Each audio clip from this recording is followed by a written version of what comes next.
There's that famous quote, like one of the House managers said, "A lie will travel halfway around the world before the truth has a chance to put its shoes on."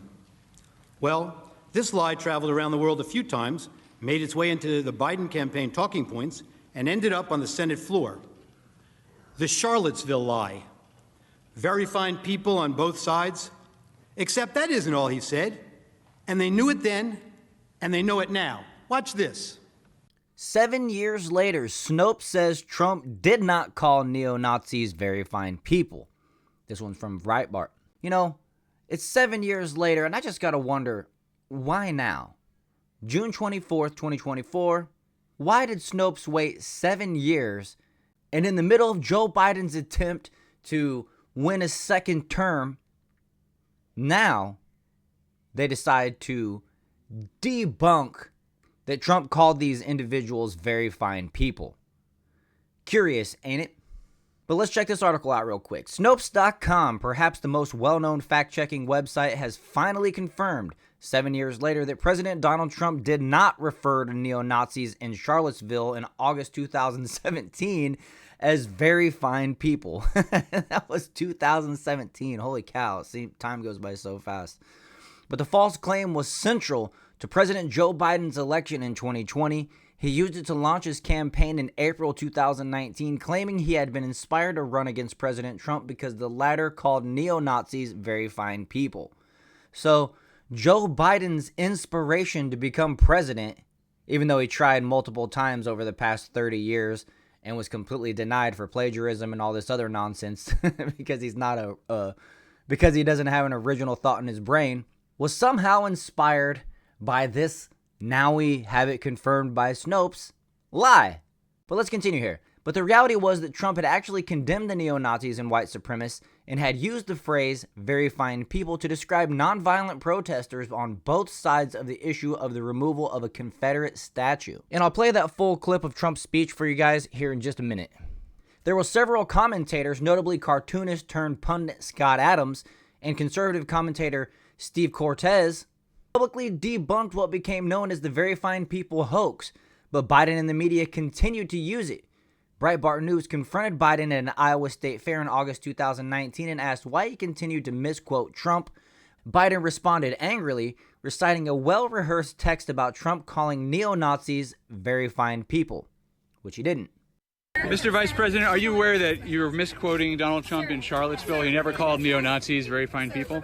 No, he called all those folks that walked out of that, they were neo-Nazis, shouting hate, their veins bulging. But he said specifically that he was condemning them. He did not. He said he walked out and he said, let's get this straight. He said there were very fine people in both groups. They're chanting anti-Semitic slogans, carrying flags. The hoax was publicly debunked twice on the national stage, one during the 2020 vice presidential debate, and again during Trump's second impeachment trial when his lawyers demolished the hoax for the world to see. But somehow nobody seen it. Biden continued to use the very fine people hoax well into his presidency, but now, with the incumbent facing a tough re-election fight, the growing pressure to step aside, Snopes has finally debunked the fine people hoax. So I think that's what it is, you guys. I think that the people behind Snopes are ready for Biden to step aside. What do you guys think? In a June 2024 post, Snopes rated as false the claim on August 15, 2017, then President Donald Trump called neo-Nazis and white supremacists who attended the Unite the Right rally in Charlottesville, Virginia, very fine people. But you also had people that were very fine people on both sides.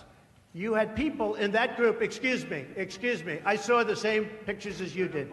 You had people in that group that were there to protest the taking down of, to them, a very, very important statue and the renaming of a park from Robert E. Lee to another name. Robert E. Lee are not the same. Well, no, George Washington was a slave owner. Was George Washington a slave owner? So will George Washington now lose his status? Are we going to take down, excuse me, are we going to take down statues to George Washington? How about Thomas Jefferson? What do you think of Thomas Jefferson? You like him? Okay, good. Are we going to take down the statue? Because he was a major slave owner. Now we're going to take down his statue. So you know what? It's fine. You're changing history. You're changing culture. And you had people, and I'm not talking about the neo-Nazis and the white nationalists, because they should be condemned totally. But you had many people in that group other than neo-Nazis and white nationalists, okay? And the press has treated them absolutely unfairly. Now, in the other group also, you had some fine people, but you also had troublemakers, and you see them come with the black outfits and with the helmets and with the baseball bats. You had a lot of bad people in the other group too. The press is treated unfairly, sir. I'm sorry, I just didn't understand what you were saying. You were saying the press has treated white nationalists unfairly? No. I just didn't understand what you were saying. No. There were people in that rally, and I looked the night before. If you look, there were people protesting very quietly the taking down of the statue of Robert E. Lee. I'm sure in that group there were some bad ones. The following day it looked like they had some rough, bad people. Neo-Nazis, white nationalists, whatever you want to call them. But you had a lot of people in that group that were there to innocently protest, and very legally protest, because, you know, I don't know if you know, they had a permit. The other group didn't have a permit. So I only tell you this, there are two sides to a story. I thought what took place was a horrible moment for our country, a horrible moment.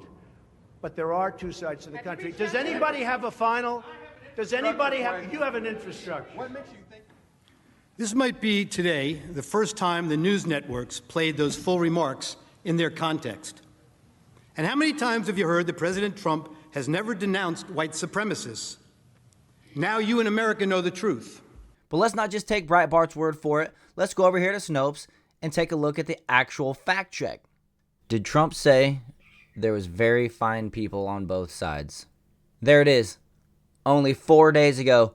Today's June 24th, 2024. And only 4 days ago did Snopes finally confirm that Trump did not call neo-Nazis and white supremacists very fine people, okay? It claims that Trump's remarks about the deadly Charlottesville Unite the Right rally in 2017 remain controversial, though. I mean, they still got to put that in, even though the controversy was that he was accused of saying that the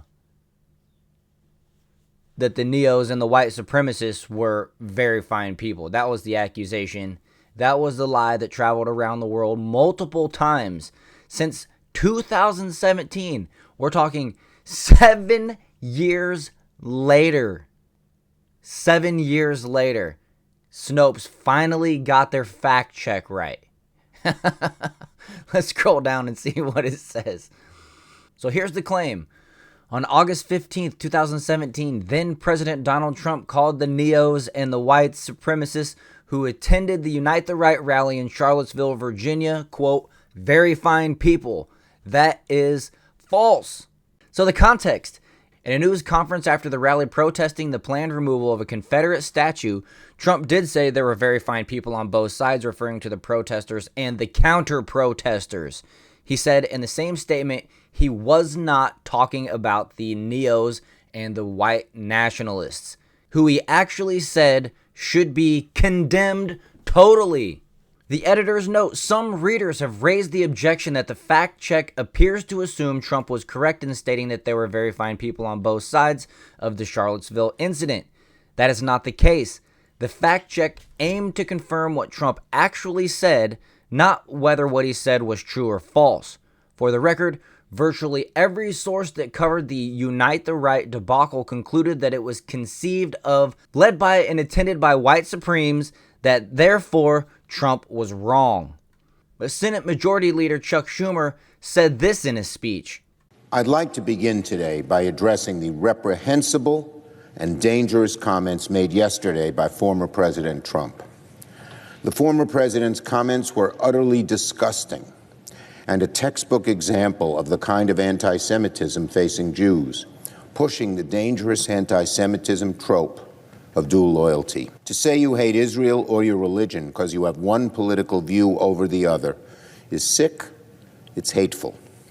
It is unadulterated anti-Semitism. And it serves to use Israel as a political wedge, further damaging the bonds between U.S. and Israel. I've always tried through the years to keep everything we do on Israel bipartisan, and to use it for partisan purposes hurts Israel, hurts America, and displays how low Donald Trump would go.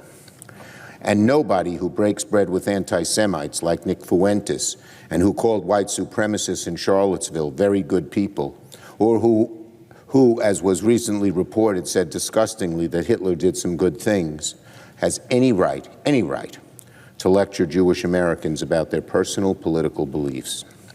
I condemn the former president's irresponsible comments and urge others from both sides, to do the same. That, my friends, is the face of evil. And those lies were said, what? Is he in the House of Representatives right there? Said right there in front of the House?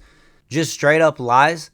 You know Chuck Schumer knew better, but instead he went up there and he postured so that he could play the games that he's accusing Trump of playing. He's the one that's driving the wedge. Everything that Chuck Schumer just claimed Donald Trump was doing is actually what Chuck Schumer and the Democrats are doing. Okay, so look, we're still on Snopes, and just to conclude, we looked into these claims and found that while Trump did say there were very fine people on both sides, meaning both the protesters and the counter-protesters, he also condemned the neos and the white nationalists outright and said he was specifically referring to those who were there only to participate in the statue protest. So that pretty much wraps it up, folks. I've heard this lie so many times be told to me in debates about Donald Trump being a good guy or a bad guy, and finally, I just wanted to make this video so I can kind of in your face to those people. So anyways, I hope you enjoyed this one. If you did, hit that like button and subscribe to the channel. Share this video. Make sure that this fact check gets out there to the people that need to see it the most. And I'll see you guys in the next one.